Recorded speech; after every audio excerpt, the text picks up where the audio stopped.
Bonjour à tous, plein phare ce vendredi sur la nouvelle Polo GTI et les technologies du Renault EOLab. La 208 GTI 30e anniversaire a un prix. Et pour finir une étude, téléphoner au volant réduirait de moitié notre champ de vision.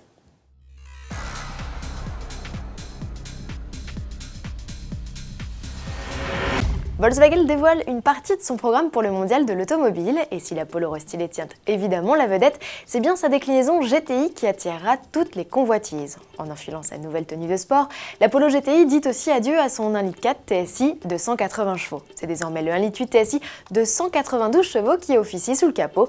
La citadine profite au passage d'un couple en hausse à 320 Nm, c'est près de 100 de gagné, et d'une boîte manuelle 6 rapports aux côtés de l'actuel DS-G7. Au chapitre performance, cette Baby Golf GTI fait quasi aussi bien que sa grande sœur de 220 chevaux. Avec un chrono de 6 secondes 7 sur le 0 à 100 km/h, elle n'est que 2 dixièmes plus lente.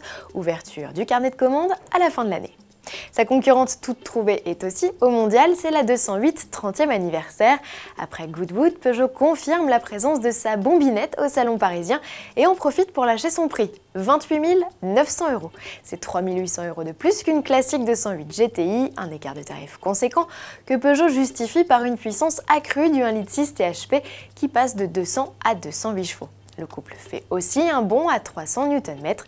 Différentiel à glissement limité, nouvelle liaison au sol, frein Brembo ou encore jantes 18 pouces font partie de la panoplie. L'équipement à bord n'est pas en reste avec siège baquet en Alcantara, clim automatique, système Bluetooth ou encore GPS, tant et si bien qu'on ne compte qu'une option, l'aventure Biton à 1100 € à vos chéquiers. Enfin, Peugeot a également officialisé la venue sur son stand du mondial de Flora Coquerel, Miss France 2014.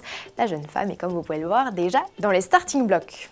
En attendant le futur espace, Renault focalise toute notre attention sur l'EOLab, son concept ultra efficient capable de ne consommer qu'1 litre au 100 km. Une nouvelle vidéo du modèle, en 3D cette fois, nous invite à bord et nous dévoile de plus en détail les technologies du modèle. On découvre ainsi que passé une certaine vitesse, cet hybride diesel rechargeable baisse automatiquement son assiette, déploie ses flaps et referme ses jantes ouverte pour réduire au maximum sa traînée aérodynamique.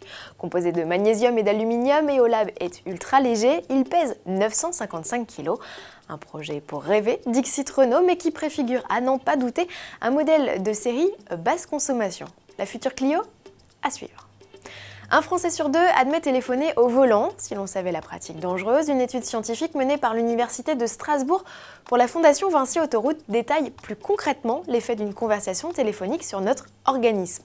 Bilan, après analyse du comportement de 3500 automobilistes, oreillettes ou pas, notre champ de vision se réduit de 50%, nos yeux se figent, notre débit de parole s'accélère et l'on répond du tac au tac.